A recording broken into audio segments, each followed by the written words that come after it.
All right, so the truth of the matter is that so many of our favorite guitar solos, the guitar solos that fall into legendary status, revolve around the most basic and simple pentatonic shape we all learn very early on. If we were in A minor, it would sound like this.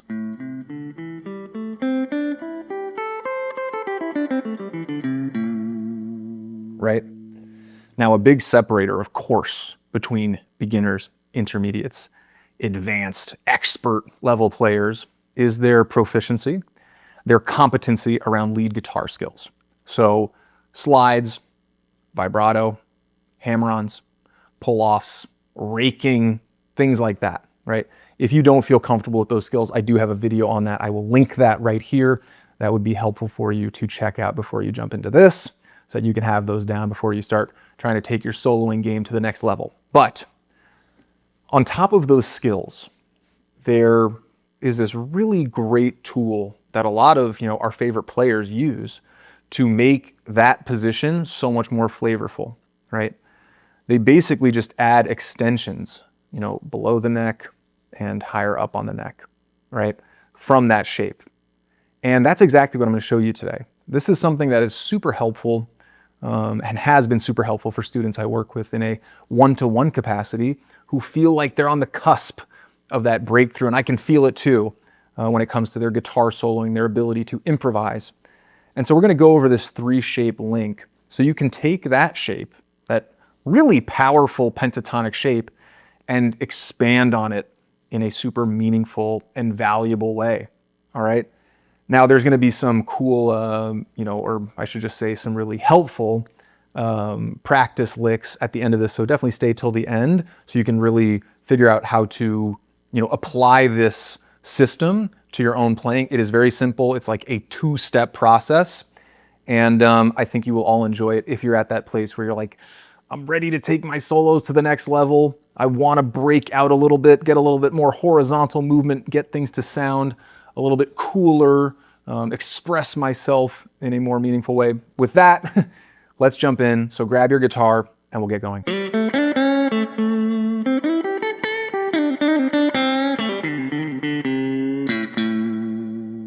This 3-shape link really is so powerful, and yet it is very, very simple. Where we're going to start is with that same pentatonic shape I just went over a moment ago. We're going to keep things in A minor. Remember, it sounds very boring when it's just presented as a scale. We will add some flavor, some spice later on. And what I'm going to do is show you a shape lower on the neck. We will call it the low shape. And then I will show you a shape higher on the neck. Both of those shapes will connect directly to our anchor shape. So we'll have the anchor shape, that pentatonic shape. We will have the low shape, and we'll have the high shape. Lovely. The 3-shape link. Now I will also say, remember, it's the A minor pentatonic, but it also, because of the concept and the rule of relative major minor scales, this can also be applied to chord progressions in the key of C major. And in fact, I will show you a backing track where we will mess around with some of these example licks using the 3-shape link, which will help you, apply it to your playing. That backing track will be in C major. So just wanted to put that reminder out there. All right. Now, additionally, there is in the description a free PDF. You know how I do things if you know the channel. It's a totally free PDF. You don't have to give me your email. There's no gimmick or anything. It's a simple Google Drive link, and you can just download that in the description. Sometimes you have to click more because I like to put a little write-up down there, but it is in the description, free download that has everything we're about to cover, including tabs for the example licks, right? The practice licks. All right, so we have that anchor shape. Look at the tabs if you need to. I'm not covering it again. Now the low shape. The low shape looks like this.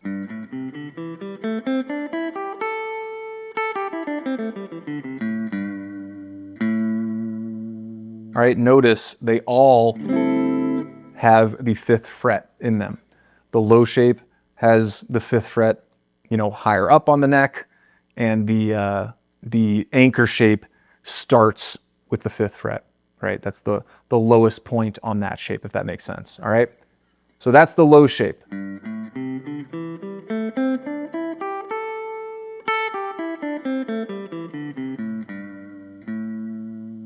All right, then we have the anchor shape.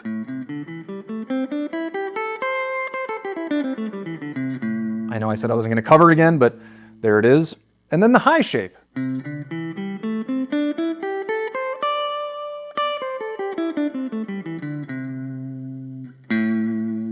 All right, so again on the high shape.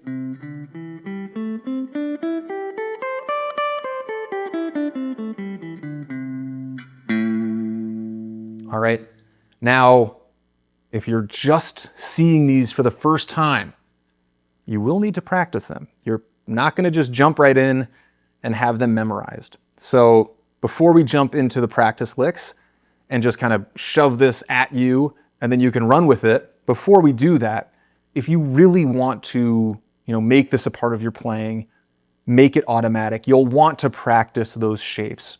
So really quick, just so you can have an idea of how to go about that, certainly, if you feel like you make a lot of errors, there's a lot of blemishes, your playing is fragmented, just with simple alternate picking, you'll want to go through, including the anchor shape,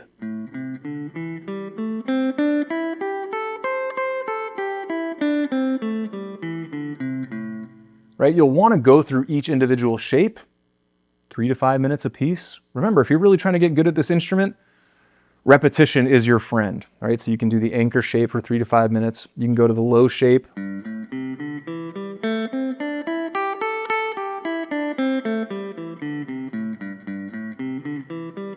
Right, so on and so forth.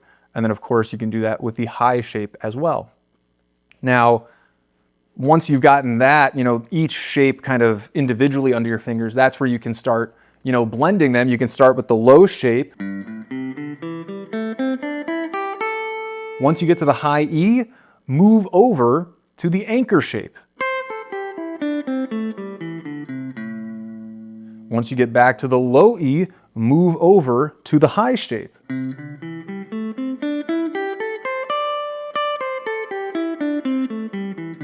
Then come back down on the high shape so that when you move back to the anchor shape, you're going from low E to high E, because on the way up, we came, up with the anchor shape from high E to low E, all right, if that makes some sense. And then you can scooch back and we'll go from high E to low E on the low shape, all right? So you'll be kind of navigating the shapes as they connect to each other in that kind of context, right? So practice them individually and then blend them. Get to the high E, you move over. Get to the low E, you move over. Get to the high E, you move over, right? So on and so forth. And you can practice that for 3 to 5 minutes. And then you'll have a great idea. Then it'll be really baked into your system of how they connect, right? So I would just suggest doing that. If you aren't already familiar with this at all, do that before you jump into the, guitar solo improvisational context, because you'll still be getting lost and getting tripped up if those shapes aren't automatic, if that makes sense, all right? But that's really it. All it takes is a little bit of refinement. And, even if you just kind of do that once, right? It's okay if you still jump into the soloing, and these practice licks and noodling around. I'll give you an idea of how to do that in a kind of functional way. But you'll want to come back to that regularly, right? Practicing the shapes so that they really become automatic. That's such a huge part, as I said earlier, becoming a more advanced player, right? Make the basics automatic, okay? So with that, let's jump into the 3 practice licks we've got for you, and then we'll kind of show you how to do them over a backing track, and then you can start running wild with these 3 shapes over that backing track. All right, so the first practice lick sounds like this.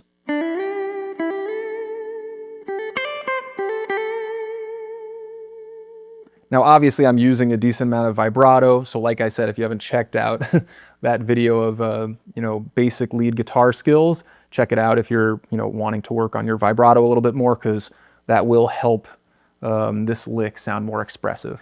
Now, we've heard this in a lot of solos. I think, Lenny by Stevie Ray Vaughan. Of course, John Mayer introduces his solo in Gravity with something like this as well. And of course, we know John Mayer was a Stevie Ray Vaughan guy as well. But that's basically the deal. Notice that we're going from the low shape, sliding through the anchor shape, and then going to the high shape.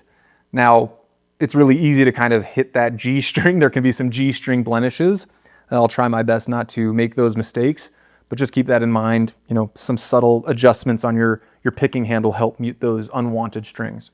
All right, but we're hammering on from 3 to 5, and then sliding up to 8, and then same thing, hammering from 5 to 8 and sliding up to 10. And then it's just a series of hammer-ons.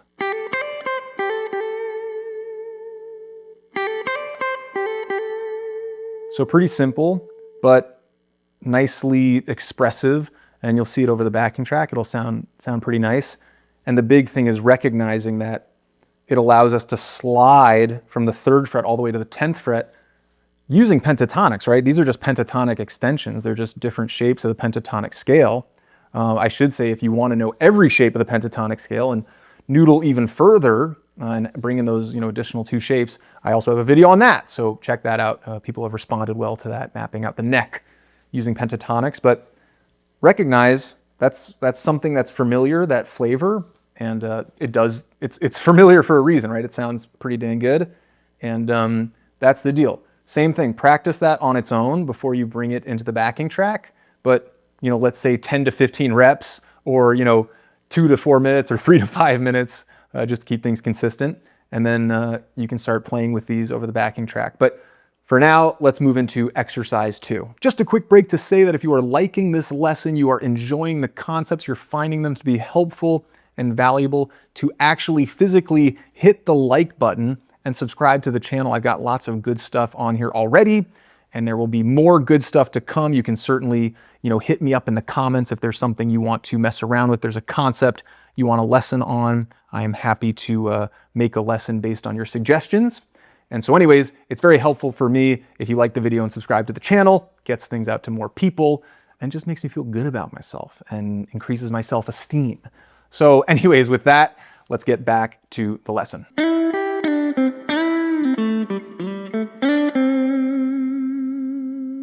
So there is the 2nd lick, sliding from 7 to 9 on the G string, right? Recognize anchor position to high position.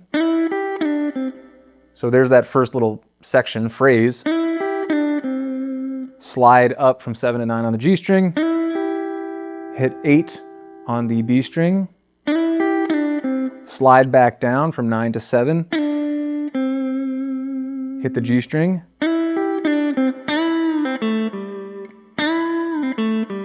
so we're bending from 7 to 9, coming right back down into a pull-off, 7 on the D string, 5 on the G string, 5 on the D string, sliding from 2. You can go from 3 because it's quick enough. You're not really letting that note ring out. All right, so sliding into 5 on the D string, hitting 2 on the G string, and then sliding from 5 to 7 on the G string and coming back to 5 on the G string. But of course you have the tabs as well, so just wanted to cover that. Again, those lead guitar skills are really important for making it sound clean and smooth and flavorful. Obviously, slides are going to be a big part of moving horizontally across the shapes. Once you get into things, it's not to say that you need to ditch your, vertical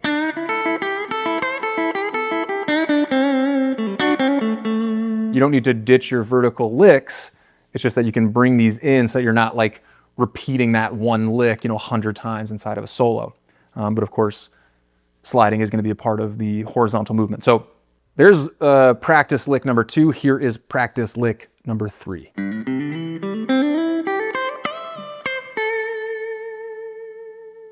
So there is practice lick number 3. We are going diagonally from low shape to high shape. And we're starting with this pattern on the low E and A strings, hammer from 3 to 5. And on the A string, when we hit the 5th fret, we're sliding up to the 7th fret. Then on the D and G strings, it's the same exact pattern. Same exact notes, right? Octaves. Excuse me, I was about to slide with my ring finger, but we are sliding with our middle finger so that we can get into this position really nicely. We do one clean, right? So now I'm really well set up in this little, box, right? You might be familiar with that.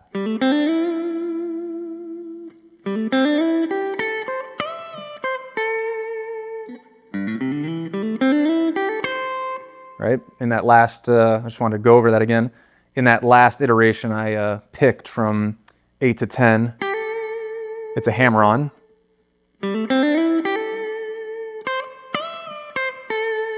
And then, of course, we got that bend from 10 to 12. We bend back down, and then we finish with 8 on the high E and 10 on the B string.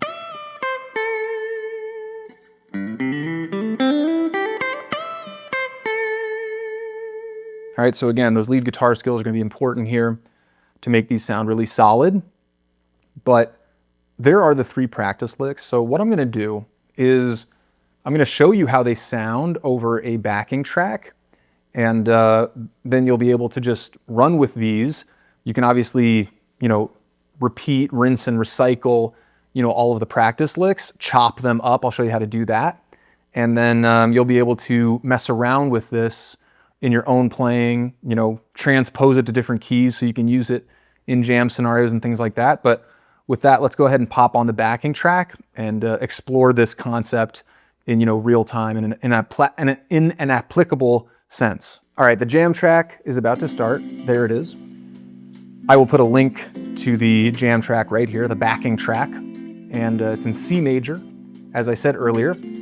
And what we're going to do is we're just basically going to play around with these 3 licks, chop them up a little bit so you can see how you can take them, chop them into smaller phrases, and then piece them back together to create your own unique solo. And then, of course, you can take it much further when you start playing around with phrases you like, that you already know, or that you discover using this 3-shape link. But let's start with this first lick. Let's just start there. That kind of slide on D.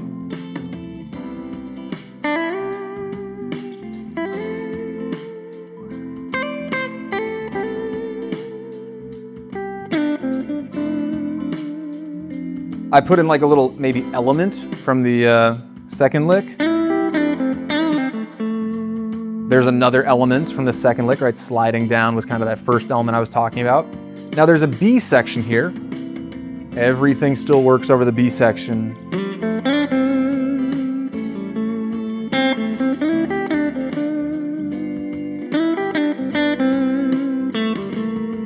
Right, so there was the kind of finishing segment to lick 2, and then just that slide up. It's an element from lick 2, but it's so, broken down that it doesn't necessarily sound like it's from lick 2. It's just a very popular, common kind of phrase that we might all use, but you can use it to link together your own phrases, right? So now we can bring in, lick 3. Let's just wait for a good spot.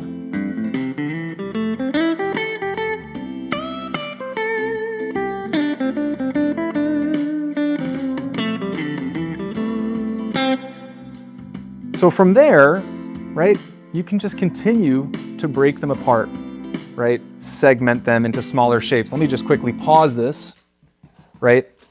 And you can just have a blast, messing around with things, but doing it with some intention, right? And then you can just start, playing around with a slide here, a bend there, a hammer on here, some vibrato in different spots, right?